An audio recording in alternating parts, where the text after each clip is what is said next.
बिस्मिल्लाहिर्रहमानिर्रहीम। आज का हमारा लेक्चर जो है primarily would be based upon section 96, लेकिन उससे पहले हम सेक्शन 95 पे बात करेंगे। सेक्शन 95 और 94 जो है these are to be read together being same in nature, और जो सेक्शन 94 और 95 सीआरपीसी हैं these are basically supplementary and complementary provisions to the section 96। और सेक्शन 96 क्या है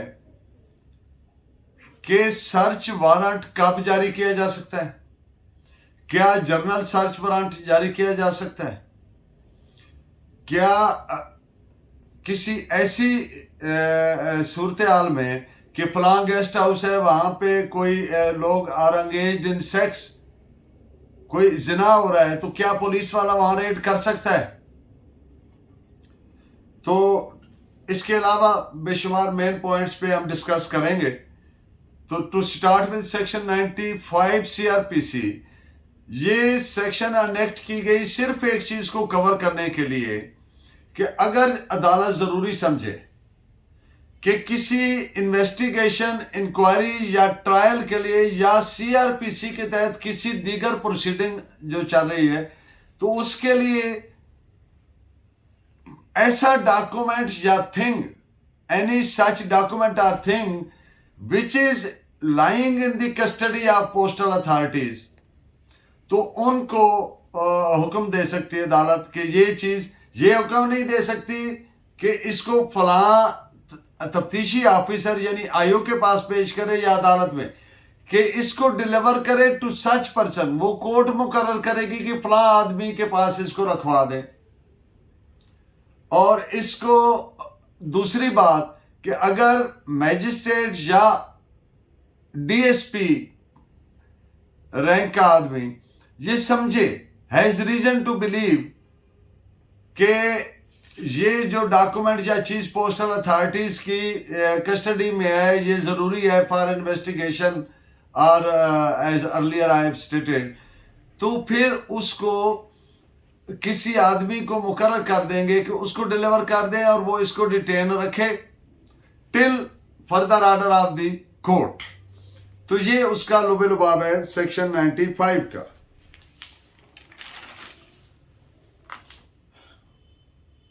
95 are to be read and interpreted together. इस पे केसला नोट फरमाइए, AIR 1960 इलाहाबाद पेज 405। और ये जो मैंने बात की कि ये सेक्शन सिर्फ अनेक्ट ही इसलिए हुई है कि पोस्टल अथॉरिटीज उनको आईओ या जो अदालत है कि वो किसी आदमी को मुकर्रर कर दे और हुक्म दे कि इस आदमी को डिलीवर कर दें, ये पार्सल है, इसमें मनी ऑर्डर, टेलीग्राम, वटएवर, क्योंकि वर्ड थिंग यूज हुआ है। तो जो थिंग के मीनिंग्स हैं वो वाइडर कोनोटेशन है, तो वो सारे इसमें आ जाएंगे ता further order of the court. इस पे दो फैसला जात आपके लिए सर्च किए हैं, AIR 1960 Allahabad page 405 and 1960 criminal law journal 1190।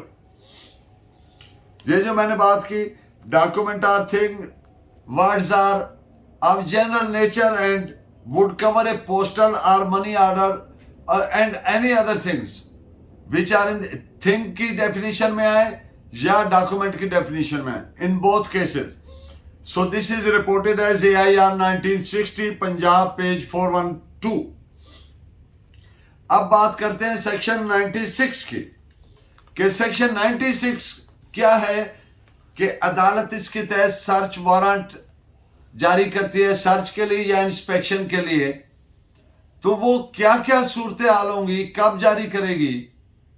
अब बुनियादी इसका मकसद है to make effective and meaningful, किसको, सेक्शन 94 और 95 को।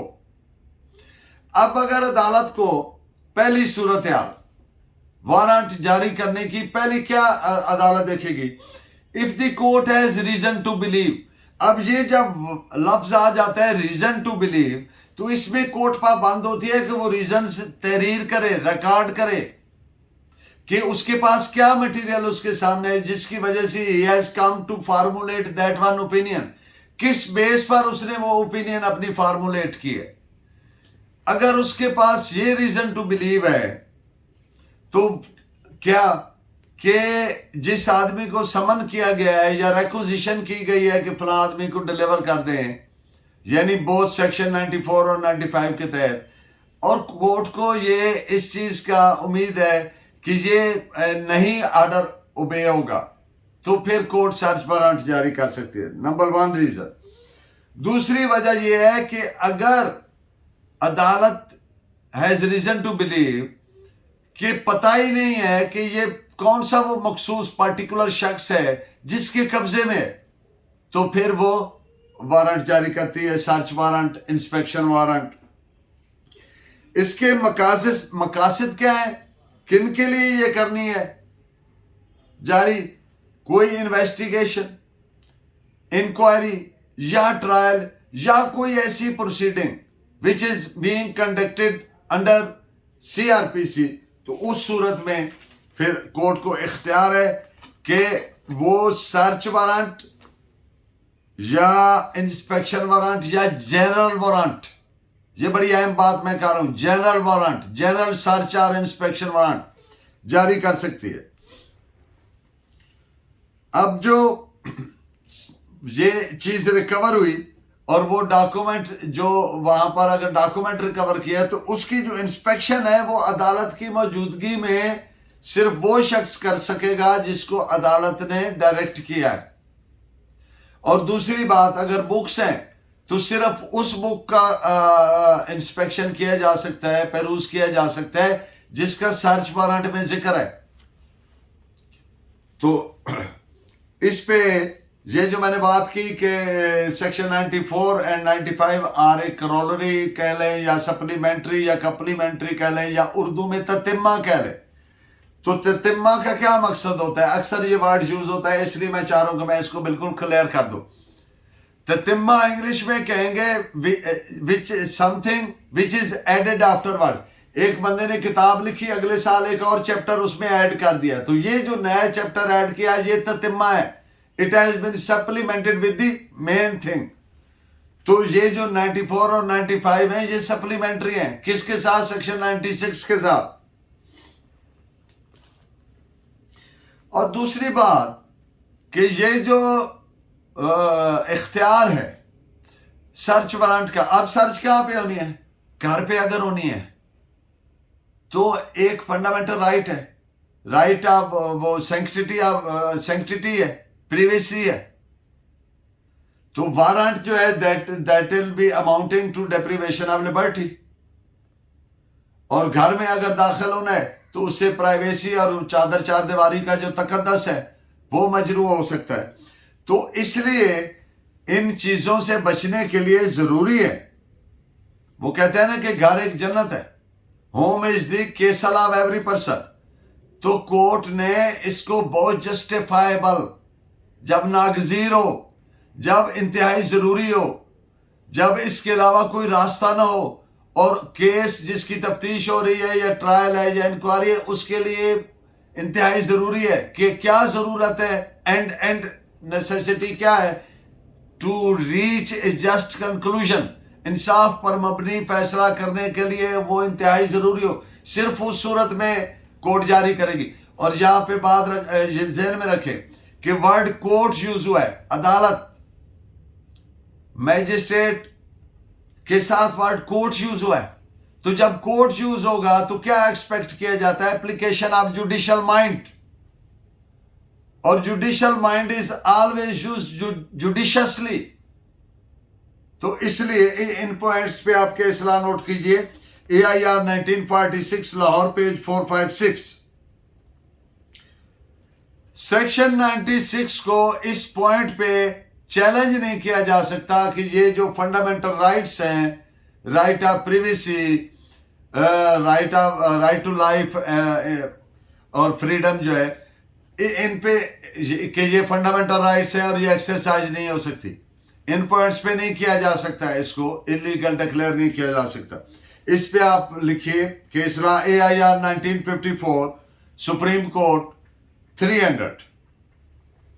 ये जो मैंने बात की कि अदालत जुडिशियल माइंड अप्लाई करेगी बाय रिकॉर्डिंग द रीजंस तो इस पे केस नोट फरमाइए।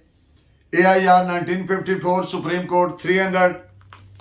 सर्च वारंट 3 सूरतों में जारी होगा। पहली सूरत, जब अदालत समझे कि हैज रीजन टू बिलीव, कि माकूल वजह मौजूद है कि समन ओबे ना होगा। समन या रेक्विजिशन जो भेजी है, अगर पोस्टल अथॉरिटीज को भेजी है तो वो रेक्विजिशन। जब डॉक्यूमेंट और थिंग जो मतलूब है मंगवानी, तो वो पता नहीं चाह रहा कि किस पर्टिकुलर पर्सन के कब्जे में, दूसरी बात। और तीसरी बात, जर्नल सर्च या वारंट जो है वो इंस्पेक्शन या उसकी प्रोटेक्शन के लिए सिर्फ उस सूरत में कोर्ट जुडिशल माइंड अप्लाई करती हुई कि जो जब इन्वेस्टिगेशन, इंक्वायरी, ट्रायल या किसी दीगर proceeding which is being conducted under CRPC, तो उस सूरत में सॉरी, इस पे केस ला नोट फरमाइए। AIR 1954 supreme court page 300। अगर रीजंस रिकॉर्ड नहीं किए अदालत ने, तो उसको इलीगल, उस ऑर्डर को, सर्च वारंट को इलीगल तस्वर होगा। और उसके नतीजे में अगर कोई चीजें बरामद की गई हैं, रिकवर की गई हैं, तो वो उस आदमी को रिटर्न करनी होंगी, वापस करनी होंगी। इस पे आप लिखिए कि AIR 1968 supreme court page 59, 1986 criminal law journal page 689। और search warrant without reasoning proceedings vitiated, खत्म कर दी गई। This is reported as PLD 1998 Lahore page 35, PLD 1971 Lahore page 678. Pre-existence of investigation, inquiry and trial or other proceedings is mandatory, लाजम है, otherwise वो गलत हो जाएगा। तो इस पे केस ला नोट कीजिए। PLD 1998 लाहौर 35। जो दीगर दफात इस्तेमाल होती हैं सर्च के लिए, इंस्पेक्शन के लिए CRPC में, वो 3 है। सेक्शन 100, जब किसी आदमी को किसी को डिस्कवर करना है, किसको, रॉन्गफुली कन्फाइंड, कोई आदमी हब्से बिजा में है, किसी को पुलिस ने या किसी शख्स ने, किसी अथॉरिटी ने विदाउट लॉफुल जस्टिफिकेशन अगर उसको कन्फाइन किया है, कैद किया है, बंद किया है, डिटेन किया है, एप्रीहेंड किया है, उसकी रिकवरी के लिए सेक्शन 100 CRPC और सेक्शन 101 से लेकर 103 तक, ये क्या करती हैं? 101 से 103 तक ये इंश्योर करती हैं ट्रांसपेरेंसी एंड क्रेडिबिलिटी। तो इस पे इसके अलावा सेक्शन है सेक्शन 165 CRPC। इसमें फर्क क्या है? वहां पे बात है कि जब कोर्ट ये हैज रीजन टू बिलीव, वो कोर्ट ने करने। सेक्शन 165 इख्तियार दे रही है पुलिस ऑफिसर को। कौन से पुलिस ऑफिसर को? जो तफ्तीश कर रहा है, तफ्तीशी अफसर, इन्वेस्टिगेशन ऑफिसर, IO। जब IO ये जरूरी समझे कि जो मुकदमे की वो तफ्तीश कर रहा है उस जुर्म से रिलेटेड लिंक्ड कोई डॉक्यूमेंट या चीज आर थिंग, उसको रिकवर करना या इंस्पेक्ट करना या सर्च करना जरूरी है।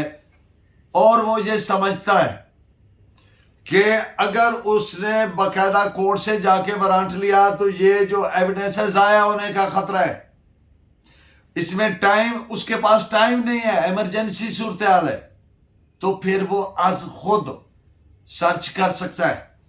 लेकिन आज खुद जब वो सेक्शन 165 का तफ्तीशी अफसर इख्तियार इस्तेमाल करेगा तो उससे पहले पाबंद है किस चीज का? वो तहरीरी रीजंस लिखे कि ये रीजंस है, उसके बाद फिर वो प्रोसीड कर सकता है, सर्च कर सकता है। ये जो मैंने बातें की, इन सारी बातों पे 2 केस आप नोट फरमाइए। PLD 1998 Lahore 35 and PLD 1979 Lahore 279। किसी भी कोई सी भी सेक्शन सेक्शन 96 हो, 98 हो, 103 तक, 101 से 103, या सेक्शन 100 या सेक्शन 165 सीआरपीसी, ये जितनी मैंने गिनी है, ये किसी ऐसी, इनमें से कोई एक भी कवर नहीं करती किसको, कि फलां घर पे सेक्स हो रहा है, गेस्ट हाउस कह ले, नॉर्मली जो लफ्ज आजकल यूज होता है। तो इस बुनियाद पे रेड नहीं किया जा सकता, सर्च नहीं की जा सकती, इंस्पेक्ट नहीं किया जा सकता, इसलिए कि वहां पे क्या है, औरत है। औरत does not come with in the definition of thing. और दूसरी बात, ये एनोनिमस इंफॉर्मेशन है। और तीसरी बात, पर्टेनिंग टू जिना, वो कोई केस उसके पास नहीं है। तो इसलिए ये कोई सी भी सेक्शन जो रेड और वारंट को प्रोवाइड करती है, जिनमें वारंट के तहत सर्च किया जाता है, तो उनमें से एक भी कवर नहीं करती इसको। इस पे आप केस, अगर पुलिस वाला कहे कि हमें इतला थी तो हमने इस गेस्ट हाउस पे रेड किया और ये लड़के लड़कियां थे और ये कर रहे थे, सेक्स कर रहे थे, तो मैंने रेड किया, तो ये गैर कानूनी रेड है। सो मच सो कि अन इस्लामिक भी है, इस्लाम भी इसकी इजाजत नहीं देता। तो इस पे आप केस ला नोट फरमाइए, 1999 MLD पेज 1618, शरीयत कोर्ट AJ&K, यानी आजाद जम्मू एंड कश्मीर। एक पुलिस ऑफिसर या कोई भी आदमी किसी बंदे के घर में, उस बंदे सर्च वारंट के बगैर और उस बंदे की पेशगी इजाजत के बगैर उसको मौका दे, उसको बताए कि हमने ये सर्च करना है, ये हमारे पास सर्च वारंट है, ये उस पे पर्टिकुलरली लिखा होता है सर्च वारंट पे कि क्या चीज सर्च करनी है, किस मुकदमा में रिक्वायर्ड है। तो इसके बगैर ये केस ला मैं आपके सामने रखता हूं। पुलिस ऑफिसर ने रेड किया, घर वालों ने पकड़ लिया, उसको मारा पीटा, बिलेबर किया, तो कोर्ट के पास केस आ गया कि ये जुर्म हुआ, तो कोर्ट हेल्ड कि कोई जुर्म नहीं हुआ, because the inmates of the house were justified in their act. तो इसलिए कोर्ट ने ये हेल्ड किया। इस पे नोट फरमाइए, 1998 Pakistan criminal law general 196, recording of reasons, जो मैंने अर्ज किया कि मैजिस्ट्रेट अदालत रीजंस रिकॉर्ड किए बगैर वारंट जारी नहीं करेगी। अब रीजंस क्यों रिकॉर्ड करनी है कि कल कला मामला हाई कोर्ट में चैलेंज होता है, तो high court must be enabled to look into the matter, the material which was available before the magistrate, before the court, upon which he applied the judicial mind and came to conclusion that he is having a reason to believe. तो इसलिए ये लाजिम है कि वो reasons record करे, फिर वो सर्च वारंट या इंस्पेक्शन वारंट या जर्नल वारंट जारी करे। अगर इसके बगैर किया तो गलत किया। इस पे आपके इसला नोट फरमाइए, AIR 1966 Goa page 23 and AIR 1980 supreme court page 185, 1991 bracket में कर लें, आगे लिखें 2 REC.criminal.org पेज 312 दिल्ली। अब एक बात इंडियन सुप्रीम कोर्ट ने हेल्ड की कि मैज ये काफी नहीं है कि ये डॉक्यूमेंट रिकवर करना है या ये चीज रिकवर करनी है।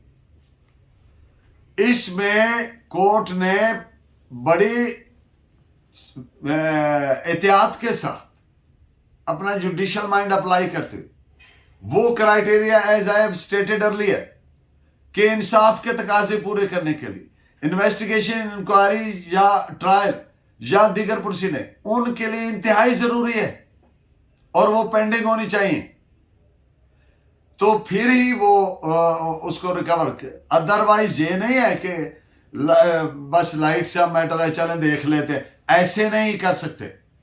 तो it is reported as AIR 1914 Lahore page 587।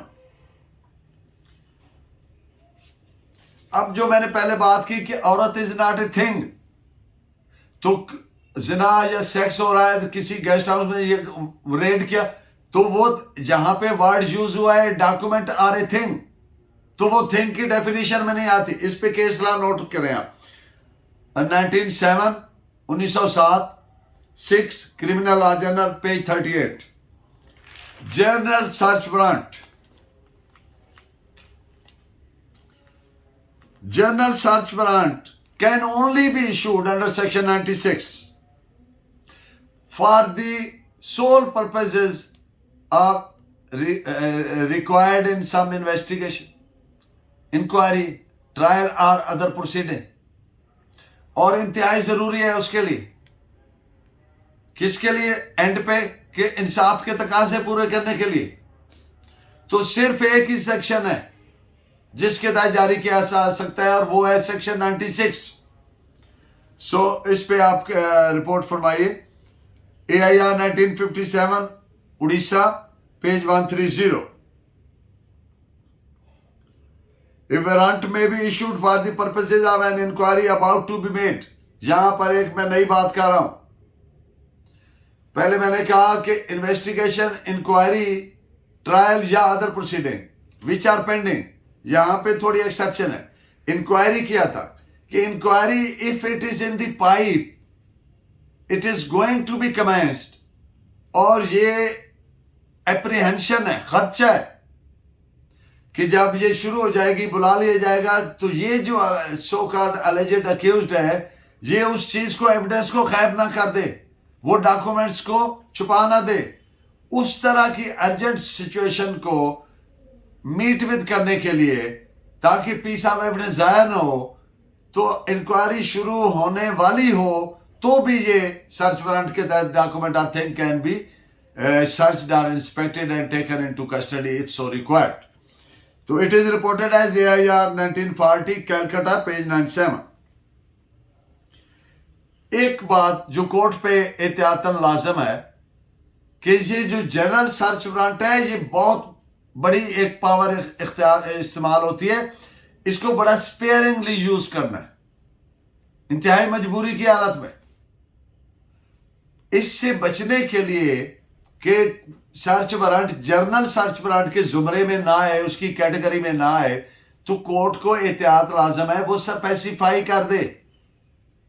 तो जब स्पेसिफाई कर दिया गया कि ये चीज सर्च करनी है, इंस्पेक्ट करनी है, तो फिर वो जनरल के जुमरे से निकल गया। तो इस पे केस नोट फरमाइए। AIR 1953 Orissa page 153। अब जो चीजें सीज की गई हैं, सीजर हुआ है जिन आर्टिकल्स का, थिंग्स का, या वो उसका डॉक्यूमेंट्स का, seizure means to take in the custody of law. तो जब लॉ एनफोर्सिंग एजेंसी ने उनका सीजर कर लिया तो उसको देख कौन सकता है? सिर्फ हर कोई नहीं देख सकता, सिर्फ वो देख सकता है जिसको कोर्ट ने डायरेक्ट किया, और सिर्फ उस चीज को देख इंस्पेक्ट कर सकता है जिसका कोर्ट ने परमिट किया। अगर तो इस पे आप केस लॉ नोट कीजिए। और जिस बंदे की कस्टडी से उनको लिया गया है उसकी मौजूदगी जरूरी होगी। रिपोर्ट करें इस पे case law. AIR 1929 Calcutta 176 and AIR 1962 supreme court page 769।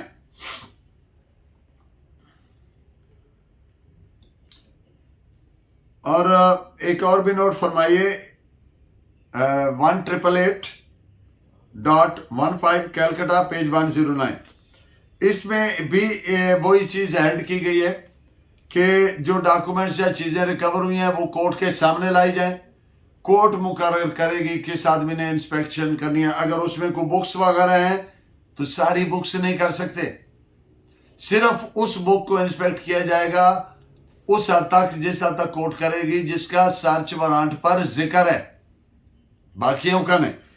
तो नेक्स्ट इज कि ये जो general inspection of books of accounts हैं फॉर, ये किस सूरत में, अगर कोई 409 का ऑफेंस हुआ है, यानी सरकारी माल में खुर्द हुई है, जिसको हम करप्शन कहते हैं, कि जो पब्लिक मनी जो है उसका एम्बेजल हुआ है, तो ऐसी सूरत में जो सर्च वारंट है उसके तहत जनरल सर्च वारंट के जोड़े में तमाम अकाउंट्स को, तमाम डॉक्यूमेंट्स को उनको इंस्पेक्ट किया जा सकता है।